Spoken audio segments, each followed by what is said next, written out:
Jai Hare Krishna, boa noite. A pergunta é a respeito de estar com os devotos e não estar em sadhusanga, né? Como é isso? Acho que isso é uma das piores tristezas da vida, né? Você está com os devotos e ao mesmo tempo você não está aproveitando a associação dos devotos. É possível. Porque a associação física ela não é verdadeira associação. Quando a gente fala sadhusanga, né, a gente entende algo muito poderoso, né? Esse verso, por exemplo, né, que diz, né, sadhusanga, sadhusanga, sarva shastra koi, lavamatra sadhusanga, sarva siddhi-roy, ele fala que você precisa somente, né, de uma lava, que é como um piscar dos olhos, assim, menos que isso, para você alcançar todas as perfeições se você está associado com os devotos, né? E se diz que as escrituras, todas as escrituras vão estar falando o mesmo, né? Então, como é isso, né? Se a gente está ouvindo tanto Harikata, a gente está com tantos devotos, morando com os devotos, né? E será que a gente não conseguiu essa associação ainda? Por quê, né? É porque a associação é um sentimento que você desenvolve em relação ao sadhu, né? Não é algo tão físico assim. Bhaktivedanta Goswami Maharaj ele dava um exemplo, que é muito bom. Ele falava, o pernilongo, né, pode estar com um devoto, né, com um sadhu, mas vai estar chupando o sangue do sadhu e não vai estar servindo o sadhu. Então, na realidade, sadhusanga significa você desenvolver um sentimento de uma atitude de muito serviço, né? Você tem que desenvolver isso, você tem que realmente acreditar que esse momento é muito importante, que você é pela misericórdia de Krishna que você conseguiu estar com um devoto, né? Então é algo raro, não é algo, a gente não valoriza muito isso, estar com os devotos, né? A gente acha que é como uma coisa assim natural, que você já tem, que é como um direito adquirido seu, mas não, é uma coisa que você tem que valorizar muito e valorizar esse sentimento. Eu estou com os devotos, por isso eu vou realmente desenvolver uma atitude favorável, né? Essa é a ideia. Se você desenvolve atitude favorável em relação aos devotos, você vai estar no caminho certo, né? Krishna vai abençoar a sua vida com mais associação. Ou seja, você vai ter um motivo a mais para agradecer, né? Ou seja, todo dia que você está... se você realmente viu um devoto, né, você tem que estar feliz, né? Porque claro, como a gente está todos os dias com os devotos, né, a gente não valoriza isso. Então, isso é um problema muito sério, né? Se você não valorizar aquilo que você tem, né? Esse é um problema do ser humano, né? Ele não valoriza aquilo que tem. Ele sempre fica querendo aquilo que não tem, né? Então, estar com os devotos significa realmente uma boa fortuna. E um momento esse momento ele pode ser crucial na sua vida espiritual, porque é desse momento que você vai conseguir, né, um impulso, né, para avançar mais na consciência de Krishna. Então a sadhusanga, né, ela é muito importante no início da vida espiritual, né, muito importante, e também ela é importante no final e no meio também. Então a sadhusanga ela vai estar em todos os aspectos de uma maneira proeminente na vida dos devotos, né? Então por isso a gente entende que o devoto ele pode, né, salvar, né, a nossa vida, né? Então isso é muito importante, né? Isso é importante entender isso, que ele vai ser como naquilo que nós nos agarramos, né? Ou seja, o devoto ele vai realmente nos mostrar, né, o caminho. Sessa Maharaj ele dizia, né, que são como faróis, né? Faróis. Assim, você está no mar e você realmente vai se guiar por esses faróis, né? Então, os devotos são isso na nossa vida. Na verdade, os devotos são tudo, né, para nós. Sem eles, a nossa vida seria vazia. Imagina. A nossa vida... Então se diz, né, quando Ramananda Roy, Chaitanya Mahaprabhu, né, conversa com Ramananda Roy, então na realidade é Ramananda Samvada. Ramananda Samvada é a conversa entre Chaitanya Mahaprabhu e Ramananda Roy. Então quem é Ramananda Roy? Ramananda Roy, ele é Arjuna, né? Então, em outra vida, ou seja, em outra cena, podemos dizer assim, né? Estava lá, aqui, estava Krishna conversando com Arjuna, né? E Krishna estava instruindo Arjuna estava fazendo perguntas, né? Então Arjuna fez muitas perguntas para Krishna, né? Bom, não sei quantas são, mas ele fez muitas perguntas a Krishna, e quando Krishna vem como Chaitanya Mahaprabhu, né? A coisa se inverte, ou seja, Krishna vai escutar de Arjuna, ou seja, Chaitanya Mahaprabhu vai escutar de Ramananda Roy. Então Ramananda Roy ele vai falar, na verdade, Mahaprabhu ele fala, olha, eu quero saber qual é a meta da vida. Mas não somente isso, quero que você cite um trecho escritural que possa apoiar aquilo que você está dizendo, né? E Mahaprabhu fala qual é a meta última da vida, e Ramananda Roy vai falando para ele, enfim. E Mahaprabhu, né, ele vai falando, não, isso é superficial, segue mais adiante, né? E assim vai. Mas o que significa isso? Significa que, de certa maneira, Krishna está testando o Arjuna. Ele falou, agora eu quero saber o que você aprendeu, né? Assim, porque eu falei tanto, agora é a sua vez de falar, né? Então a gente percebe que na associação, então, em algum momento, Chaitanya Mahaprabhu pergunta, né? Pergunta para ele, o que é a pior coisa da vida que pode acontecer? O pior que pode acontecer, né? Você pode pensar muitas coisas. Bom, sei lá. Mas Mahaprabhu fala, Ramananda Roy fala, a pior coisa da vida é ficar sem os devotos. Isso é a pior coisa da vida. Então a gente tem que entender o que é o pior, para a gente valorizar o que é o melhor, né? É mais ou menos isso. A nossa mente funciona assim. Então agora, nesse momento, né, para nós o melhor é estar com os devotos. Se você pode estar com os devotos fisicamente, ótimo. Se por um impedimento você não pode estar com os devotos fisicamente, né, você tem que estar com eles num sentimento. E hoje em dia, com o Zoom, né, com as lives, com o WhatsApp, você está conectado. A gente vê, às vezes, nas cartas de Prabhupada Bhaktisiddhanta, né, os devotos perguntam algo para Prabhupada Bhaktisiddhanta, ele vai responder. Mas imagina, a carta tem que chegar, né? Imagina, não sei quantos meses para chegar a carta. Prabhupada Bhaktisiddhanta tinha que escrever, e ele tinha que mandar a carta de novo, entendeu? Imagina, isso era sadhusanga. Ele falava, isso é sadhusanga. Esse contato que vocês estão tendo comigo, através da carta, é sadhusanga. Agora imagina hoje em dia, a sadhusanga que Prabhupada Bhaktisiddhanta ia dar para os seus discípulos, né? Porque ele gostava muito de pregar, né? E isso, ou seja, essa sadhusanga virtual é muito importante também, né? Porque você tem um sentimento, agora eu vou estar com os devotos, sei lá, 15 minutos por dia, tá ótimo. Meia hora por dia eu vou escutar um áudio, eu vou... Também os Shastras é uma forma de sadhusanga. Você abre os Shastras, né? Você lê o Chaitanya Charitamrita, você está se associando com Krishnadas Kaviraj Goswami. Ele escreveu para você, né? Imagina, inclusive, quando ele escreve, ele fala, eu peço as bênçãos dos meus leitores, né? Por favor, né? Leiam isso com muito cuidado, com muita atenção, isso tem que ser muito importante. Imagina, ele está pedindo as bênçãos dos leitores, né? Ele é muito humilde, mas na realidade isso é importante, é o sentimento. No Bhaktivinoda Thakur também ele falava, se você ouve muito Harikatha, né, e depois de tanto ouvir Harikatha, você não muda o seu comportamento, você não se modifica, então isso é hipocrisia. Então, sadhusanga e Harikatha, isso é para mudar o nosso comportamento, é para a gente realmente ser mais otimista na vida espiritual. Porque a gente precisa ser otimista, de certa maneira, né?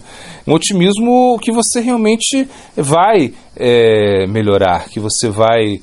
esse otimismo com essa determinação, né? Porque é isso que vai fazer você progredir, isso vai ser um fator que vai realmente fomentar o seu bhakti, vai aumentar o seu bhakti, vai ser uma coisa muito importante isso, né? Mas isso é muito triste. Você está com os devotos, você não aprecia os devotos, né? Porque se diz que a familiaridade ela gera negligência, é famoso, né? Você está com os devotos, então você não dá valor, né? Como está aqui agora, e a gente tem muita água, né? A gente tem cachoeiras aí, um monte de cachoeira, chove pra caramba, enfim. E você não está valorizando a água, né? Porque está correndo, imagina tanto de água que passa as cachoeiras, então é direto, todo tempo, né? Mas a gente não valoriza muito algo porque a gente tem muito, né? Então, se a gente tem algo, a gente tem que valorizar, né? Então a gente tem que realmente aprender a agradecer, aprender a valorizar, aprender a realmente a escutar, né? Imagina, vamos passar a Bhakti Pramod Puri Goswami Maharaj, né? Ele tinha mais de 90 anos de idade, 95 anos de idade. Ele tinha mais de 60 anos como escritor, assim, quase isso. Ele tinha uma vida toda, ele estava praticando há mais de, 80 anos, né? Praticando, né? Imagina. Ele tinha nascido na família, uma família muito elevada de brahmanas, né? Ele tinha sido discípulo de Prabhupada Bhaktisiddhanta, imagina. Ele serviu o Prabhupada Bhaktisiddhanta 13 anos, né? E ele sabia as escrituras, assim, ele era como um Shastra vivo, assim, né? Porque ele sabia todas as escrituras, ele sabia o Chaitanya Charitamrita de cor, assim, né? Eu nem sei quantos versos, mas é muito verso, assim. E ele sabia tudo, todas as escrituras ele sabia. Mas quando ele estava passando, ele velhinho, assim, ele estava andando, ele estava passando, de repente ele via alguém dar Harikatha, ele parava, né? Botava a orelha assim, né? E ficava escutando, assim, ficava sorrindo, ficava, né, feliz, escutando Harikatha. Quantas vezes Chaitanya Mahaprabhu escutou Gadadhara Pandita, né, falar do Pralada Lila, Durva Lila, né, ou seja, que são os passatempos de Pralada, de Dhruva, né, Dhruva Maharaj. Quantas vezes Gadadhara Pandita falou isso, né? Mas com a gente é diferente. Você fala, já escutei isso, né? Já falei, já falou isso, eu já li isso, né? Não, isso já, né? A gente quer sempre algo novo, né? E é bom querer algo novo, realmente renovar os nossos conhecimentos. Mas também a gente tem que entender que tudo é importante na nossa vida espiritual. Então, para você estar com os devotos e aproveitar a associação dos devotos, você tem que ser muito sincero, né? Porque senão a coisa passa, você não aproveitou, você ficou só sendo aí como um número, né? Tá aí um número de uma comunidade, né? Ou seja, você está aí, mas você não está aproveitando nada, você não está... Como você aproveita a associação dos devotos, né? Você aumentou o número de... Você começou a ganhar um entusiasmo para cantar o santo nome. E isso é associação. Por exemplo, se você é estimulado a cantar. Porque, por exemplo, você pode receber muito conhecimento teórico, isso é bom, não é ruim não, né? Mas é o conhecimento teórico que entra aqui, saiu lá. Mas o conhecimento é para quê? É para você praticar. Então, veja bem, então você tá numa associação dos devotos, uma sangha, aonde você começa a cantar mais, né? Onde você tem gosto por estudo, você desenvolve um gosto pelo sacrifício, pelo serviço. Então você está bem associado. E a associação está fazendo realmente efeito, né?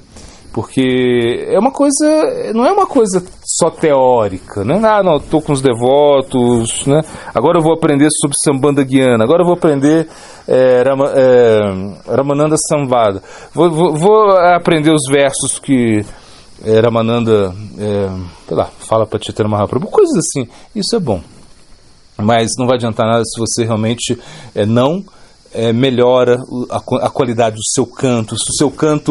Você tem que aumentar a quantidade do seu canto e a qualidade do seu canto. E você tem que ser mais humilde e mais tolerante, imagina? Então isso é estar em associação. E às vezes a gente está na associação dos devotos, mas, né, você não está melhorando. Agora pode ser que realmente você não está aproveitando isso, né?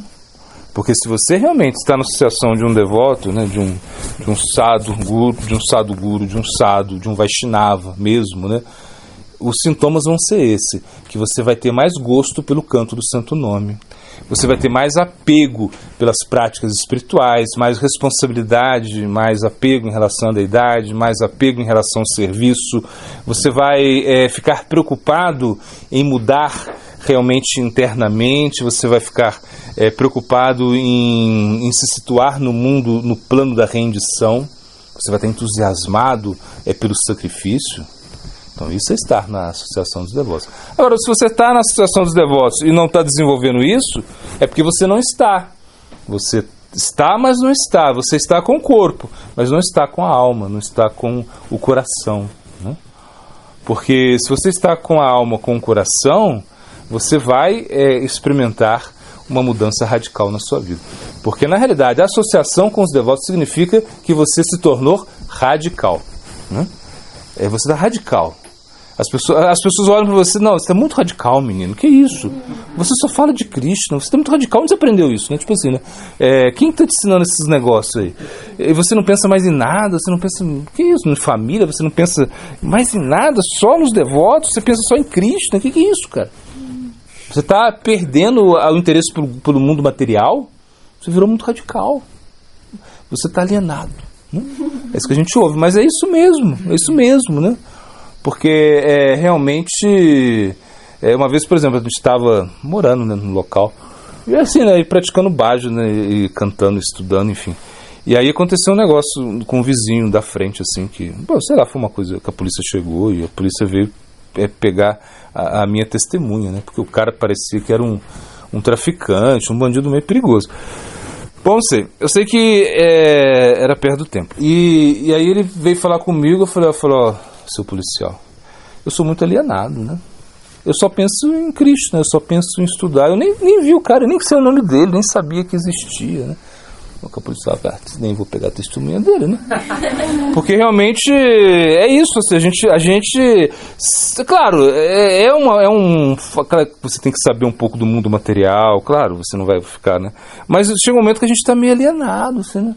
Você fica com vergonha, como eu falo, você fica com vergonha, né? De fazer o cheque, né? E não sabe se é 2022 ou 2021 ainda, né? Você fica assim, será que é? Então é algo assim, ou seja, que realmente a associação é para deixar você meio alienado a Krishna, né? Você vai ficar só pensando em Krishna, você vai querer só se conectar com Krishna, você não vai querer nada nesse mundo material. Porque realmente a gente quer associação, e associação significa que você vai ter que sair do mundo material, né? Você vai ter que deixar esse mundo material. E aí, assim, quando você pensa que realmente isso é estar com os devotos, quando você realmente, sabe, você, como diz Prabodhananda Sarasvati, ele fala, quando vem um pensamento mundano na minha mente, eu cuspo no meu pensamento, né? Imagina, é algo assim. Então, se alguma coisa mundana vem na sua mente, né, você tem que cuspir nisso, você tem que realmente rejeitar isso, porque realmente, sabe, é aquela coisa, né? Também me lembro uma vez que a gente estava mais no início, mas a gente conversando com um cara e de repente ele falou uma coisa assim super estranha, assim, né? Uma coisa muito mundana, né? E eu fiquei assim meio que congelado, assim, e ele percebeu isso, assim, ele falou, eu não era monge ainda nem nada, mas ele falou, ele se sentiu constrangido, ele falou, desculpa, né? Eu falei, não. Mas isso é a mudança da consciência, né? Você realmente não quer saber nada desse plano material, você só quer saber do plano transcendental. Então, na associação dos devotos, você vai ter que desenvolver esse conceito, um conceito de ser, fazer ou morrer. Aí você está se associando com os devotos, né? Quando você realmente se atira, quando você se sacrifica, quando você realmente acredita que é possível mudar o jogo. Agora, Premananda.